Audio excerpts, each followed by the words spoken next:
Game 2, Texans 27, Raiders 24. Yeah. Our jumping off point here, Deshaun Watson getting kicked in the face. Yeah. And then spinning around.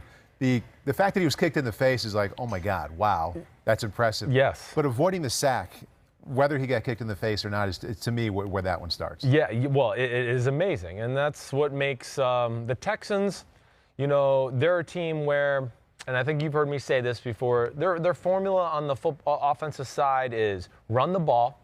It's, he's patient with the run ball. Then when running the ball, when they drop back to pass, they look to strike. Like, they're not looking to, we're going to dissect you with 4-yard completions. It's like, we're going to hit Hopkins for 20, and then we're going to come back and try to hit, Kenny Stills for 25. And I don't get blown away by their schematics. Right. But between those two things, it stresses the defense out. Oh, man, we got to stop the run. Oh, man, we got to get really deep to stop Deshaun Watson's bombs over our head.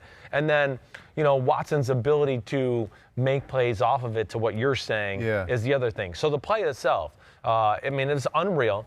And, and this is like, in New England terms, I couldn't remember what they call the Y-stick nod in New England. Because I try to go through, Billy O runs a New England offense. Right. So it was gun trips right, and I wrote 72 Y-stick nod par. And par in the New England offense means a post and a read. Hopkins on the backside ran a post route. The back came out of the backfield. And how we just talked about Latavius Murray running the option route, well, New England calls it a read route, but it's the same thing. And so they had that on the backside. And then on the front side, they basically, Fells makes it look like he's going to run the 5-yard out and then goes vertical, because they will do that down there. And he's really the number one read and the guy he wants to look to. But pass protection's not great. Right. Tunsil got hurt a few plays before. So Arden Key comes off the left edge, and now Deshaun steps up, and Arden Key grabs him and swings him around, which is amazing, first of all, that Deshaun Watson keeps his balance and stays up.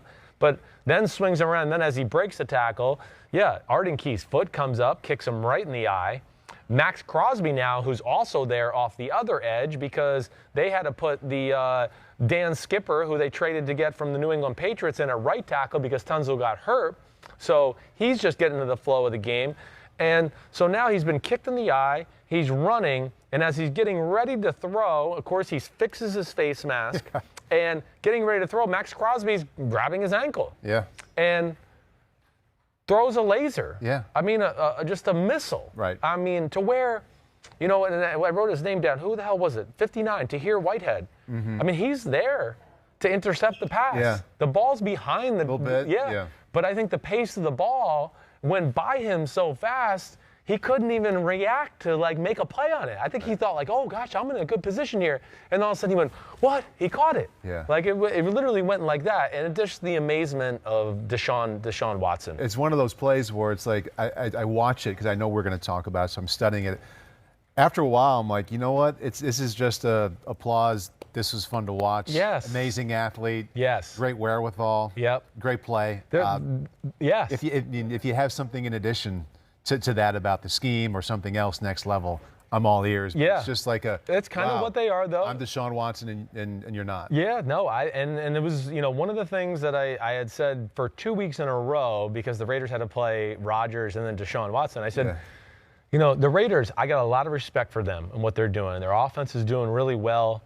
Their defense just doesn't have a lot of talent. And what scared me in this game is I think I was pretty close in picking the score and everything, because I thought the Raiders would stay close. But ultimately, when you don't have enough talent against a guy like Deshaun Watson, those are the games he can take over physically. Even if your game plan's right, it doesn't matter. Oh, everybody's covered? Okay, well, you don't have any great defense ends that I'm scared. I'll run away from a little bit, and your linebackers aren't that great either. So I'll make them miss and then make it throw down the field. And it was great coverage, but I made the play last for 10 seconds. Let's see you guys cover for 10 seconds. That's the beauty of them. But that then does go into, again, to that original formula we talk about the Texans. The fact that they run the ball, and even though it's not mind-blowing again, their pass game does put pressure on you because it's aggressive. And Watson he looks to strike when he drops back. He's not looking to throw underneath. He is not Charlie Checkdown. He is Bobby Bombs away. And that's kind of their offense in general. They got all the key plays you want in it, but nothing mind-blowing, like I said. And it's good. They can get in the playoffs and maybe win a game.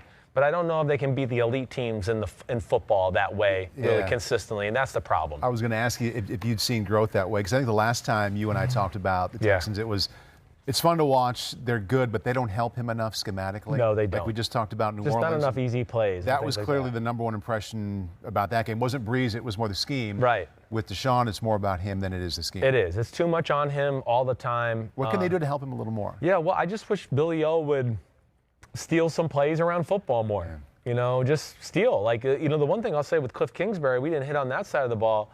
I mean, Cliff Kingsbury is just thieving it every week. Every time I watch him on film, I go, oh, he stole that play from Kyle. Oh, he stole that play from McVay. And all of a sudden, he's gotten away from the air raid. He's got Kyler Murray underneath the center. He's doing play action passes because he's realized, like, I've kind of handcuffed myself in this air raid thing. Yeah. I can do a lot of different crazy stuff. I wish they would do just a little bit more on offense that way. And, you know, just to button it up with the Texans, J.J. Watt injury is going to be big for them. Their defense and their pass defense, anybody that's been listening to me the last few weeks, I've been telling you, it stinks. And now you don't have a guy like him to pressure the quarterback. Right. That's going to be an issue for them. And might have to put more pressure on Billy O and that offense to put more plays in to realize, you know, we're going to have to outshoot out people more times than not in games. Yeah. Maybe that'll be the impetus. Yeah, maybe it will. And maybe it will. You know, that's what happens to coaches sometimes. You know, it's like the old thing. The backup quarterback gets in, and you know, Andy Reid ran plays the other night where I want to go, man, if you ran these plays with Patrick Mahomes in the game, I mean, I'd be scared. But you don't call those, you know. But now it's, I got to figure out easy ways for him to get the ball.